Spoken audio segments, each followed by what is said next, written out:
Raidieraksts Drošinātājs. Well, the only thing that I know about you is that you are from Denmark and that you help Ukrainian army. So at the beginning, I wanted to ask you to tell me more about yourself. Who are you and what do you do? I'm 55 years old, born and grew up in Denmark. Got into the military. I've been connected to the military for a while and comes with a Danish military background and a lot of background in logistics. Have done a lot of crazy things in my life, and now I'm in Ukraine and giving my heart and body and soul to Ukraine. I'm actually married to my wife is from Latvia, from Riga. Oh, and how did you met? About 20 years ago in Denmark. I more or less fell in love with her, and I actually asked her grandmama for her hand, and she said her grandmama said yes, but the 5th of May, 4 years ago, I married her, and then the corona started when she was on vacation in Latvia, so we more or less everything a little bit to shit, so she's actually living in Latvia now and have her own problems. Mm-hmm. So I have not seen her very much since the last 3.5 years. But yeah, it's crazy. The worst part is I actually care for her very, very, and her son, Dane. So it's hard to live this way, I guess. She was actually with me in Ukraine for about 10 days to see what I'm actually doing and all that.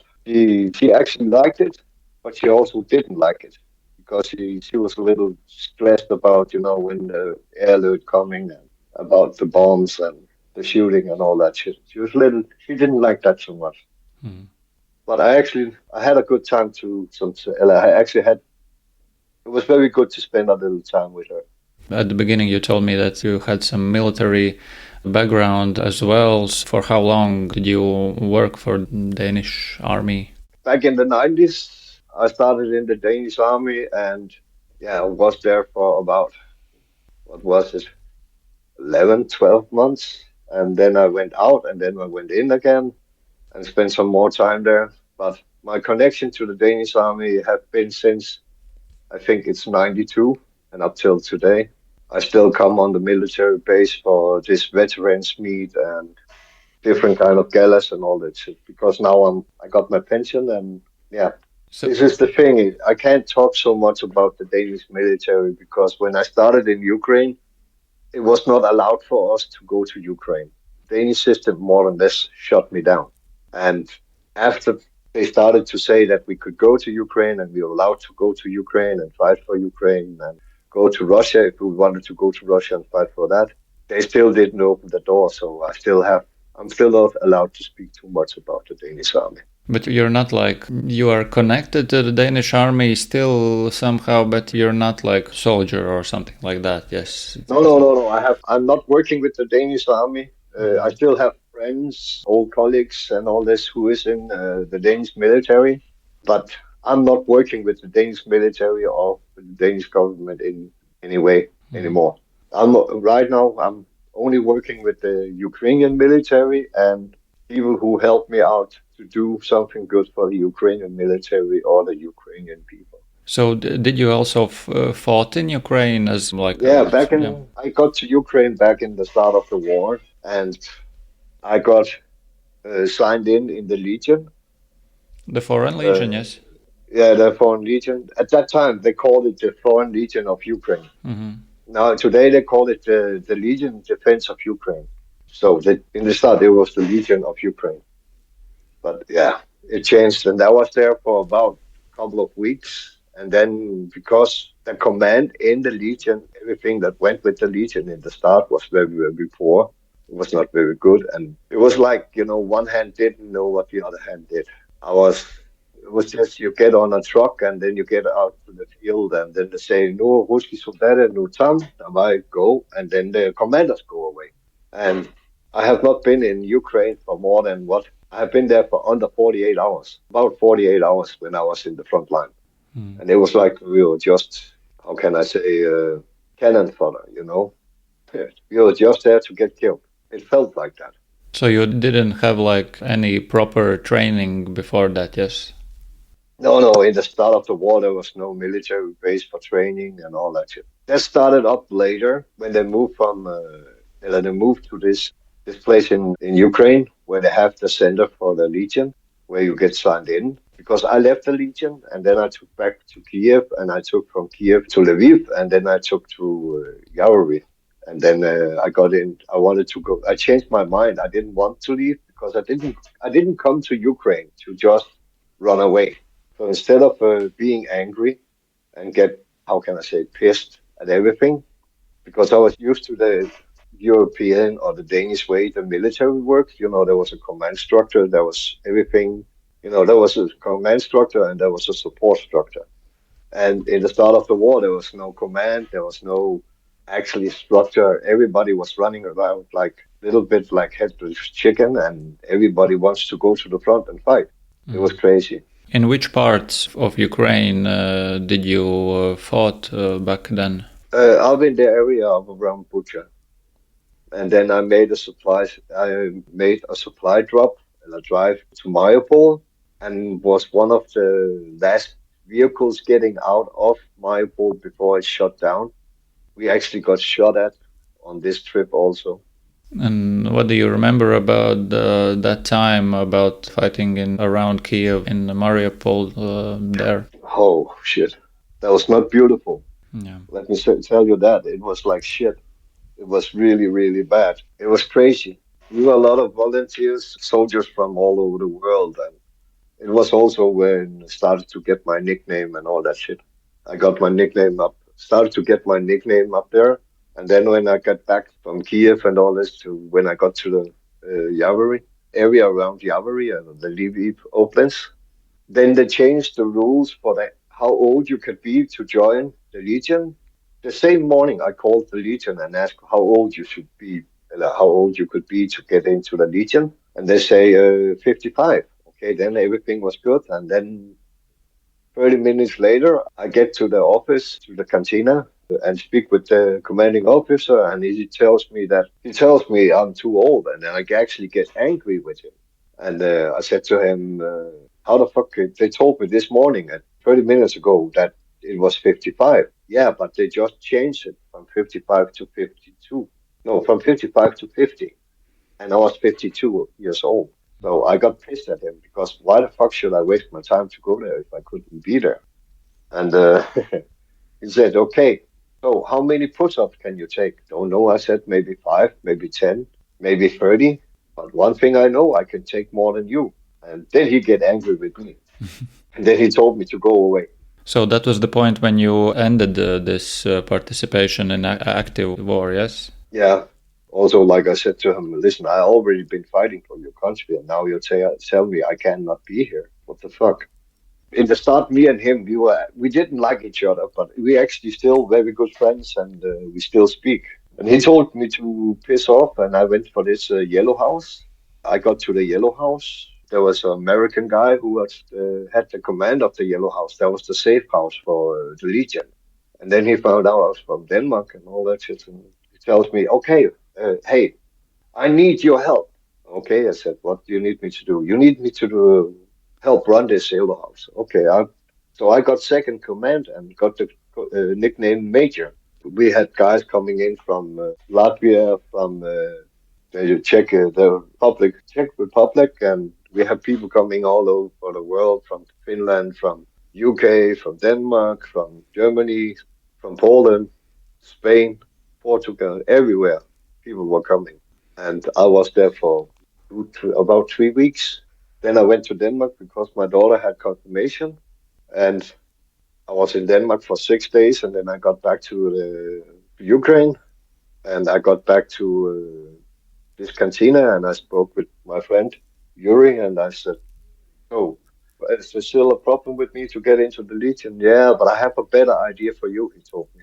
"Okay, and what you want me to do?" "I want you to speak with a guy from the military, 24 Brigade, and speak with him. He's the commander of the base.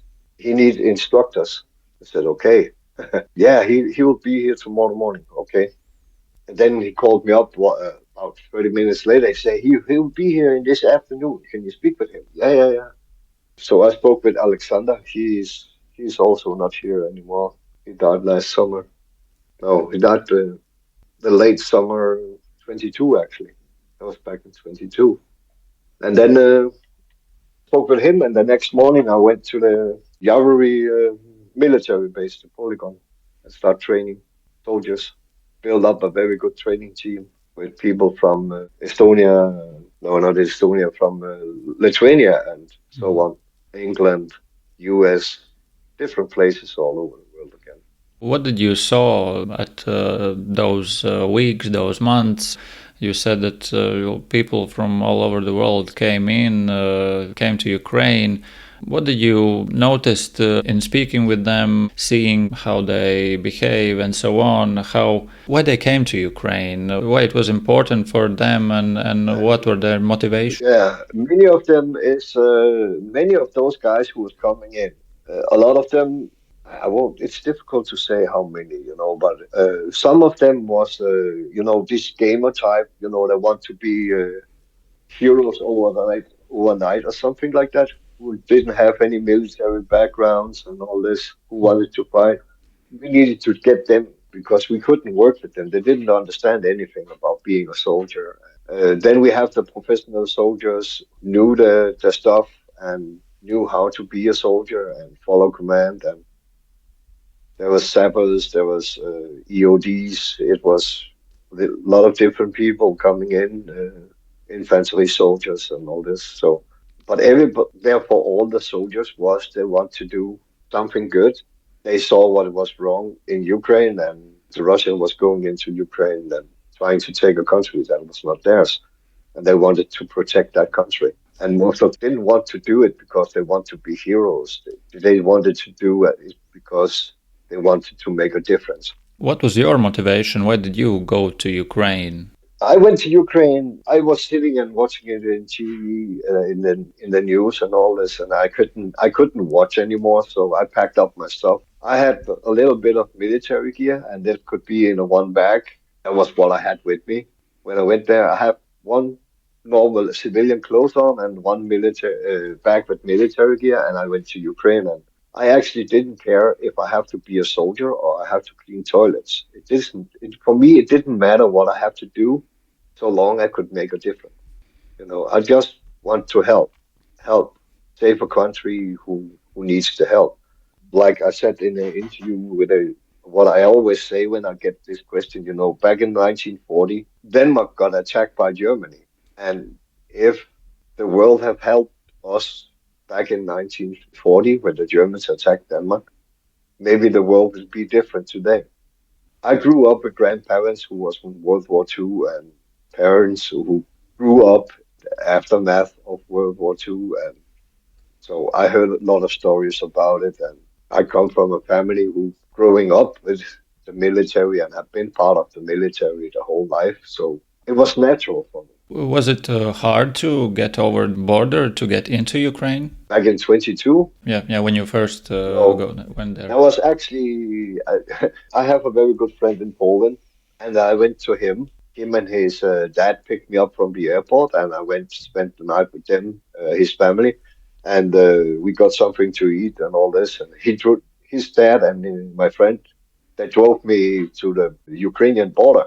So his dad, he started walking around and speaking with people where I could get a lift into Ukraine. And there was a woman, she was not used to driving a car with a stick. And she had a car who had to be donated to the Ukrainian military. So she asked me if I could drive a car with stick. And I said, yeah, why not? I can do that. So I got in the car and I drove into Ukraine in a car that went to the military. So it was actually pretty easy for me. Yeah, but since the start of the war, I will say in the start, it was easy to get in and out of Ukraine. It was always a little bit slower to get out if you drive out, but if you walked out, it was not a big problem because you have your luggage and you go through the scanner and everything. So that went pretty fast. But if you drove, that easy take 12, 15, 20 hours before you're out of Ukraine. I have never had any big problems driving into Ukraine. And do you know approximately how many Danes are still fighting on the Ukrainian side or helping actively the military there? Helping the military, it's under, I think it's about 4 or 5 left. It's definitely under 10. We are not very many Danish former soldiers or anything like that in Ukraine anymore. I don't actually know the exact number because I don't think actually nobody knows the actual number. But I know two or three of them who is there right now, maybe four. So what I know 100% sure is that there is me and four other Danish soldiers in Ukraine left. We know that, well, speaking with other people from around the world who also fought in Ukraine, this active military help is decreasing. Well, the number of foreign soldiers has decreased since the start of the full-scale invasion. So how do you see why it is that way? Well, we know that, of course, soldiers cannot fight for unlimited time. Unfortunately, Ukrainians have to do it. Many of them are at the front for 1 year, 2 years, maybe even more. But the foreign soldiers, I guess, they have this opportunity to leave the front line. So maybe that's the reason. How do you see why has this number of foreign soldiers decreased in Ukraine? It is decreasing. And those who still fight, who have been there for a long time, they definitely fall in love with the country. They love Ukraine as much as I do. Those who comes to Ukraine for foreign soldiers who is coming there now is, like I said, yeah, former soldiers, but it's more like, it's not like it was in the start where it was people from all over the world. And the numbers who is coming in is very, very low, but they are still coming. They are still coming, but we need more. We can never get enough foreign soldiers who know what they're doing and know how to fight and help making the Ukrainian soldiers better, the new soldiers who's coming in, and teach them how to be soldiers also and how to fight. It's because when the Legion is not fighting, they're teaching soldiers how to be better, and they're working together to get better themselves, work better together in the units and all that. So there's a lot of things going on with those different units. When you came to Ukraine, what was the attitude of the Ukrainian soldiers towards you when you were there at the beginning? Were they, I don't know, happy, or some of them thought, well, what the hell are the Danish men doing here? And what was the attitude? Yeah, no. It's the people I'm working with. Many of them I have known for a very long time. It sounds crazy because I have only been about close to 3 years in Ukraine. But 3 years in Ukraine, it's a long time. It is a very long time because there's a war going on, and a lot of those people met in the start are not with us anymore. But you know, everything goes so fast in Ukraine, and their attitude towards me is like, I mean a lot to a lot of the soldiers. I think I know. So they're always happy, and believe me, when I'm in together with them in the front line, if I am back from the front line and all this, I never go to bed hungry because they always take care of me. They're always there for me, because I am also there for them. Back in 22 in the polygon when we were training, and the weather was not very good. It was raining a little bit, and we have been working hard for a couple of days with very little sleep and a lot of very hard training. People were tired. I just kept pushing them. They had to dig trenches, and so they could be safe if there was coming mortar fire or artillery fire. There was no power left in them. I was walking around them in the rain, and I just remember that one woman from Denmark gave me a red nose like a clown. And I just got the idea, why not make some fun with the guys and, make them smile just a little bit, put a smile on the face in all the bad things that happening. So I put on this red nose and I was walking around them. And then one soldier saw me and he started laughing, and then another soldier. And before I knew it, there was 120 soldiers start laughing. So it was little like a trademark every time I was finishing up the training, or I have to go to the front line. I put on this red nose, and I didn't think it didn't have a bigger meaning, but like I said to them when they start laughing, they just have to remember when everything is starting to seem so bad, it can't get worse. then just remember there's only one way. It can only start to get better. So remember the red nose and follow it. And everybody was laughing. And then 6 months later, I got up to an area outside of Bucha, and I run into some of the soldiers I have been working with about 6 months later, earlier. And the first thing they start to say to me, "Hey, Major, Odin, we love you. Where is your red nose? Your red nose." And I told them that I gave my red nose to a child, but next time I will come to them, I'll bring a red nose. And actually, a guy, a doctor with this hospital buses from Latvia, he actually got me a new red nose to Ukraine. I just remember that. Yeah, we have those clown doctors, yeah. Yeah, no, but he's a doctor and he's working with this hospital buses who's driving from Latvia to Ukraine. And he sent red nose from Latvia to me. When I got up to them next time, I put on my red nose and everybody was start laughing and all this. And they told me that they had been on a very, very bad situation where they will get bombing, artillery and mortar fire. And it went on for a very, very long time. And they were sitting in the basement and out of nowhere, one of the guys started laughing, little like crazy laughing, and he was laughing so hard that the tears was going down his cheeks, and everybody thought he was starting to go cuckoo, or go crazy. And he said, "No, no, no, no! Just remember one thing. Remember Major in the polygon and his red nose." And then everybody who was sitting in that basement they just start laughing like, crazy. It actually touched me very, very much that they remember the red nose and me. And it actually put a smile on their faces when everything was very, very bad. For me, it meant a lot. It actually, yeah, touched me very deep that a small thing like this could make a big difference for the guys in the front, Yeah. Well, it is no secret that Ukraine has problems with manpower resources. What do you think about mobilization? Should it be expanded and so on?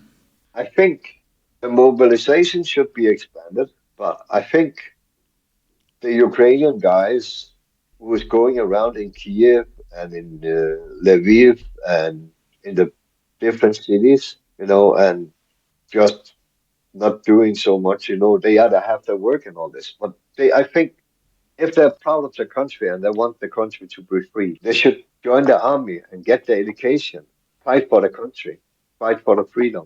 Because if they don't fight for the freedom, they're going to lose everything. And we all know what is going to happen if Russia is going to take Ukraine. It's going to be very bad. And then it's just a question before they're going to open the doors to try to go to Latvia, Estonia, and Lithuania. You know what I mean? There's a reason there's a lot of Danish soldiers in Latvia. What do you see now in Ukraine when you go there, when you are there? How do you see soldiers now, their motivation, their emotions? We know that there are desertion cases. They are increasing as well. They are, of course, tired. A lot of them fought for many months, more than a year, 2 years. How do you see, what is the situation at the front lines, near the front? What do you see? What I see is that they have a big motivation, but they are tired. They are burned out. They need more rotations. So they come back and have some time with their family, can relax and all this. But when you have been fighting for so long time, it's also difficult to come back. But, and they're not fighting for the president. They're fighting for the country. They're not fighting for Zelensky. It's not because he's telling them to fight. It's because they're fighting with the heart to fight for the country, those who fight. Motivation is there, but everybody's starting to get tired because they don't get enough time off. In Denmark, if you're gonna get deployed to some war zone, some country where there's a war where you're gonna be there for 3 months, and then you have 3 weeks off, and then you have 3 months more, and then you have to have a certain amount of time before you can go back to the front line. But because there's not enough soldiers in Ukraine, the soldiers they are fighting, yeah, like I said, for years, So my very good friend Svetoslav, my brother, I love him so much. He had been fighting since the start of the war, and he's a major in the front line. And we started working together back in 22, where he was a captain with 24 Brigade, and then I think it was start of this year. Yeah, I think it was the start of this year where he went for 33 Brigade when he got moved over to 33 Brigade. So, but I'm still working with him. I'm still going to the 33 Brigade, being with them down there. I still have contacts in the 24 Brigade where I go and say hi to them. Yeah, I'm working with some guys in the 31 Brigade, Edelweiss unit, very, very close friends. Also because I'm the only Danish guy who is educated as a military drone pilot in Ukraine. So you, of course, you are worried about those friends that you have at the front line, Yeah, yeah. Believe me, I'm worried every day. And when I'm riding with them and, we are sending voice messages to each other and all this, when I don't hear from them for a couple of days or for a week, or even my friend and my brother Svetoslav, it's so difficult. He broke his telephone, so I didn't hear from him for over 1 month. So it was like really, really bad. I don't like that situation.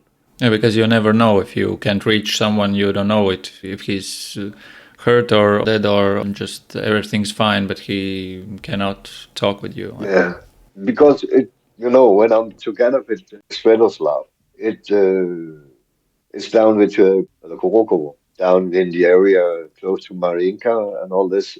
It's a very bad area right now, and I know he's a commanding soldier. He's the major down there, but he's one of those guys who's going out into the front. He's not just sitting in the office and telling what to do. This is also why his soldiers love to work with him, and because he's showing the way. You know, uh, Even I got a message from him one day. I have just been together with him, and 2 days later I can't get hold of him. And then 1.5 days later, he wrote to me and said, "Hey, sorry, I didn't answer you, but I got wounded." And then he sent me pictures where they're standing with a magnet and pulling bullets out of his body. And it's crazy thing. It's he got wounded. He got what he said. What was it? 3 or 4 bullets who went through him, and he was 6 weeks off. Then he was back in the front line, and he just got shot a couple of times. This is how it is. We are doing what we can to save Ukraine and save the countries around them. If it's the same thing have happened to Latvia, I'll go to Latvia. You know, it's not because I don't like the Russians, but I have a tattoo on my leg that says a soldier doesn't fight because he hates the people in front of him, or the enemy in front of him. He fights because he loves what he left behind. You cannot fight with hate because then you're not thinking clearly. I wanted to speak also about, of course, the help that you deliver to Ukraine. Are you bringing it from Denmark, and how do you get those things, and what are those things that you bring to Ukraine? I have been bringing a doctor's clinic to Ukraine. I got donated from Denmark. I have been bringing field rations from my friends who have connection to the Danish military, and I've been bringing military gear, military uniforms, food for the civilians. Yeah, after I got wounded, I was staying in the hotel. I started to make pizza Wednesday and for the children in this hotel who was refugees from the front line. So every Wednesday I got out and bought pizza for them, and I got donations in from people around me, and I knew with painting books and puzzles and a lot of different things to help out the children. So it's what can I say? Everything I get in. So you are delivering it to exact persons, exact brigades, and like directly to the people, yeah? Yeah. Everything that comes to me, people don't have a special wish for where it has to go. I decide, look at what it is, and then I speak with the different units where it most needed. Like camouflage nets, different things, body armor, plates, uniforms, sleeping bags. Also, if I get donation of drones in, what unit do need it the most right now? Who doesn't have so many drones? So I get it to those units. And, at one time I had a lot of units I was working with, and there was actually too many. And that was when you start to work with too many units, it can run away from you. So I decided that I will cut down on the units. So right now I have 3 units, 3 brigades I'm working with. But if I get something in they don't need, then I speak with other units and deliver to them also. What do you see? What do the Ukrainians need most right now? Is it something connected also with winter and cold weather? I guess it's about that. What they need right now is for cold weather, like cold weather fighting. Also, they need stuff for drones. They need 3D printers. They need filament. They need a lot of stuff because when they are out there, they're also 3D printing stuff for the drones, for the FVP drones, for the recon drones, for the drop drones. It's for the night flyers. So it's like I just got a donation for 52 kilograms of filament from the UK. I got 2 vehicles from Denmark, and for myself, I'm also looking for a new vehicle because I want to have a bigger vehicle, so I don't have to drive in a small vehicle where I actually can put a lot of stuff in, but there's not enough space. I have a Suzuki Alto. I don't know if you know what kind of car that is, but it's a very little car. So for myself, for me to do a better job, I'm also looking for a vehicle like that. But I'm actually looking for a specific car, like a Citroën Cactus from 2015, 2016, a diesel, because it's very cheap on Danish plates and it drives very far on the liter. It's put up to 32.3 kilometers per liter, and it costs 160 kroner. That's about, 23 euros every 6 months in road taxes in Denmark. So it's actually a very cheap car to have and drive. Even the Suzuki Alto, when it's a small car and all this, that's actually more expensive than this Citroën Cactus. And the Citroën Cactus is actually more or less as big as a Touareg inside. There's a lot of space for very little money.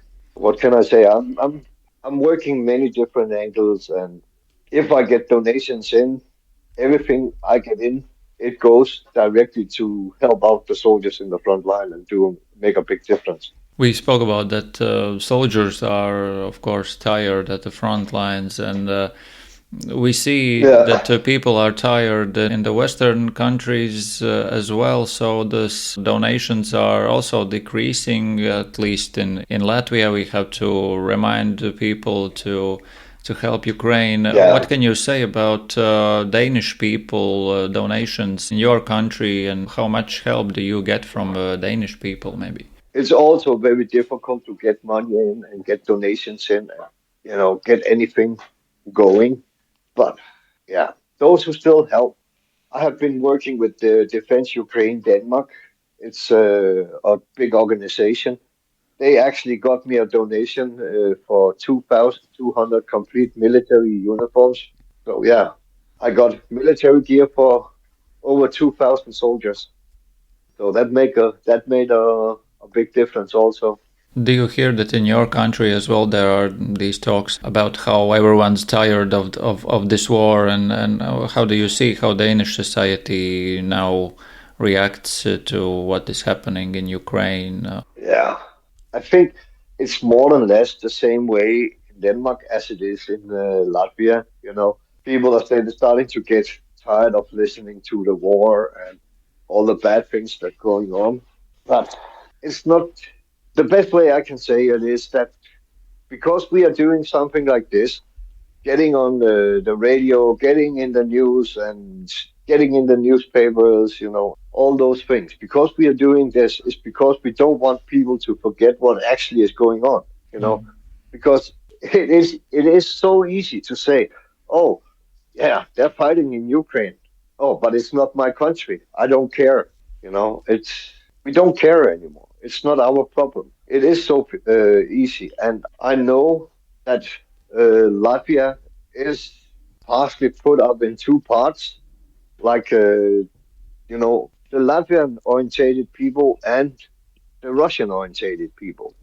For your country, it's very difficult because you also have a little bit of fight inside of your country about should we not help. Oh yeah, I want to go to Russia and fight for Russia, and I want to go to Latvia, to Ukraine and fight for Ukraine. This is I know that is because I have my wife's family. Her brother-in-law is very much orientated on Russia, but he's still proud of the difference I do. Like we say in Ukraine, another clusterfuck. It's the same in Denmark. People don't care anymore. People don't think that it's so important anymore. Christine. What can you say about how much your country, country has helped Ukraine? We know that, of course, there are a lot of critics towards West, about the military or financial help. What can you say about your country? Can you say that Denmark has helped enough to Ukraine, or what should be done more? I don't know if I can say they help enough, because when is enough? There's enough is never enough so long there's a war going on. So long there's a possibility to help, because we need to make a difference. And Denmark is actually one of the countries who have given the most to Ukraine. Yeah, but do you see that Denmark also is serious enough about its own defense? Do you see that Danish people are thinking more about how to protect themselves and in case of something happens? Yeah, they have said this in Denmark, in the Danish. They told us in Denmark that we should at least have food for 3 days in every household, minimum 3 days. And it should be so we should also have, so if the electricity goes out, we could work for 3 days without electricity. So they actually put that out in the news. Mm-hmm. So yeah, many people in Denmark don't think it's going to hit Denmark. Denmark is not such a big deal. It's more worse for Latvia, because you're neighbors to Russia. And also Putin says he wants Latvia, he wants Estonia, he wants Lithuania back, Mm-hmm. Yeah, you know that. Yeah. He have been saying that since the start of the war, that he wants the old Soviet Union back. He wants control of his own country, because the history of Russia is, everything have belonged to Russia. But, yeah, This is also why we have, I think it's about 1,500 Danish soldiers in Latvia right now. Okay, well, I guess, the last question. From time to time we ask it to our guests. What would you wish to yourself in the coming, weeks, months, or years? I guess you wish for Ukraine victory, strength, and so on, but what would you wish to yourself? I don't know, maybe more strength to help Ukraine, or how do you see it? Yeah, what my wish is for myself is to get a new car and more money, so I can help more and make a difference. And because for me 100 kroners is 5 lives. 100 Danish kroners, that will say 12, 13 euros. You can save 5 lives. So for me, to get money to a bigger difference, to help save more people's life and help more people in Ukraine. It's what I wish for myself, that I don't have to have that stress feeling that I don't do enough because I don't have any more money. I use all the money I put aside for, to go on vacation and make my life good. I used it on Ukraine. It's about 50,000 euros I used to help Ukraine of my own money. So yeah, it would be nice to have money, so I don't have to think about every coin, every cent, how to use it. I don't use money on myself. I use money to help other people all the time. So that's why my biggest wish is to get this Citroën Cactus 1.5 from 2015-16, so I can, make a bigger difference. And actually, the other day I was looking at one of those cars, and she would give me money for my car, and in exchange with my car, I have to pay 24,500 Danish kroners. It was actually a good deal, but I don't have the money. So it's about 3,300 euros. That would be my dream, to have the possibility to help and still make a difference. Well, I hope your wish will come true. Yeah, I hope so too.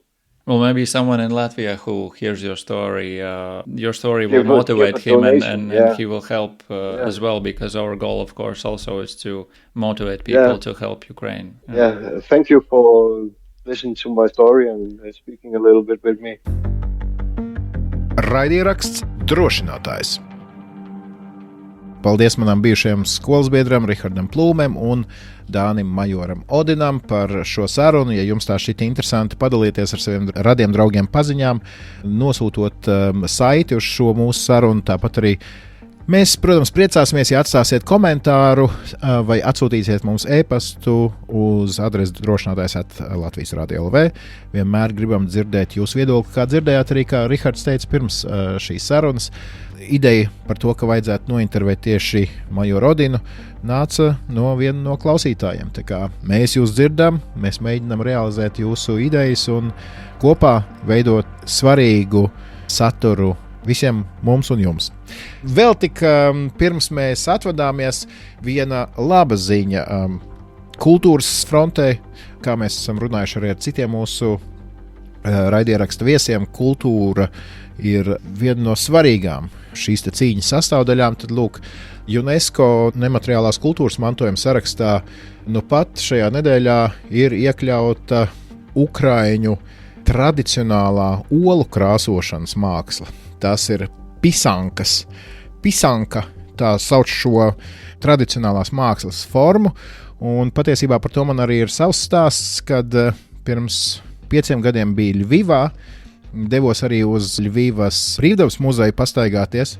Tā bija laikam darba diena, un cilvēku bija ļoti maz tur uz vietas. Ja būsiet Ļvivā, noteikti iesaku tur aizbraukt. Ļoti mierpilna un interesanta un izzinoša vieta, bet tobrīd laikam brīvdienās tur notika arī dažādas meistarklases, un cilvēki varēja izmēģināt arodas līdzīgi kā pie mums brīvdabas muzejā Rīgā kaut kādu svētku laikā. Un principā vienīgais no meistariem, ko es tur satiku, bija kāda dāma gados, kura sēdot vienā no šīm senatnīgajām mājām pie loga, kaut ko tur darbojās. Es gāju garām, apsveicinājos, un šī man aicināja iekšā, un es skatos, viņa krāso olu čaumalas. Proti, principā nevis olu čaumalas, bet olu, kurai bija tukšs vidus, bija izsūkta, šķidrums izsūkts viss ārā, ar rokām un ar pincetīti rokās krāsoja un rādīja, kā tas izskatās patiešām. Ja jums nav nojausma, kā tas izskatās, tas noteikti ir pavisam citādāk nekā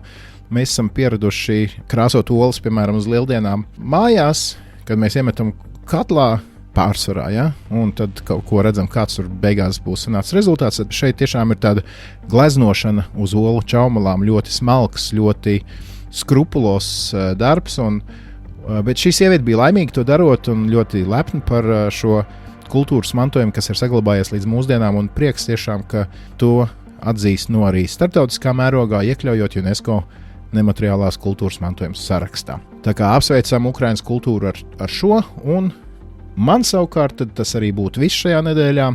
Kā vienmēr tiksimies jau pēc nedēļas, ja mūs klausās cilvēki, kuru radinieki labprāt dzirdētu mūsu saturu, bet viņiem jēdziens podcasts vai raidieraksts platformas vai Latvijas radio mobilā lietotne šķiet kaut kas svešs vai nepaceļams, tad pasakiet viņiem, ka piekdien vakaros 6:15 Latvijas radio 1. kanālā tiek arī translēts Drošinātājs, bet tādā kompaktākā formātā. Mums jāiekļaujās 43,5 minūtēs, tad to mēs arī darām. Bet vispilnīgākais ieraksts vienmēr šeit, raidierakstu platformās un Latvijas Radio mobilajā lietotnē. Jā, galu galā varat jau arī portālā lsm.lv, sabiedrisko mediju portālā arī pēc tam ielūkoties, tur gan noklausīties, gan izlasīt lielo interviju katru nedēļu brīvdienās, tas tur ir iespējams, tā kā arī šāda versija pastāv. Vēl pieminot par dīva kultūras izpausmēm, es domāju, lieldienas vēl tāpat tālāk varbūt, bet Ziemassvētki tuvojas, varam paņemt pa kādam čiekuriņam varbūt mākslinieciski izkrāsot, apzīmēt, varam kaut ko tādu mājās padarīt kopā ar ģimeni, un tad arī būs krāsaināki Ziemassvētki noteikti. Tieši tā. Bet visam pa vidu atceramies sekot Ukrainai un atceramies noteikti arī, es piebildīšu sekot tam, kas notiek Gruzijā. Jā, Gruzija, no Gruzijas mēs nenovēršam skatu, turam īkšķus un cerams, ka Gruzīniem ielās izdosies tas, kas neizdevās Baltkrieviem ielās pirms dažiem gadiem. Un savukārt, domājot par Ziemassvētku dāvanām, atceramies, ka ļoti daudzi darbīgi un aizrautīgi cilvēki un palīdzēt griboši cilvēki Ukrainai ir tepat arī Latvijā sastopami. Jūs noteikti zināt šos fondus, tagad vienkārši atgādinu par tiem, kuri arī gatavo dāvanas Ziemassvētkos Ukrainai, kas tiks vesti uz Ukrainu. Un, starp citu, ar vienu no šādiem aktīvistiem es sarunāšos nākamajā nedēļā, kad būs cilvēks, kura vārdu noteikti zinās daudzi sieviešu žurnālu lasītāji un lasītājas. Un Ukrainas cīņa par neatkarību šo būtni fantastisko ir vienkārši parādījusi jaunā gaismā, atvērus kaut kādas jaunas čakras, un viņa ir nenogurdināma Ukrainas atbalstītāja. Bet par to pēc nedēļas, gādājam dāvanas saviem mīļajiem, gādājam dāvanas Ukrainai un Ukraiņiem, un tiekamies pēc nedēļas, kad Drošinātājs būs klāt jau ar 94. epizodu. Paldies tev, Rihard, par šo stundiņu kopā, paldies arī klausītājiem, visu labu un atcerieties! Drošinātājs, tas ir skaidri un personīgi par karu Ukrainā. Raidieraksts Drošinātājs.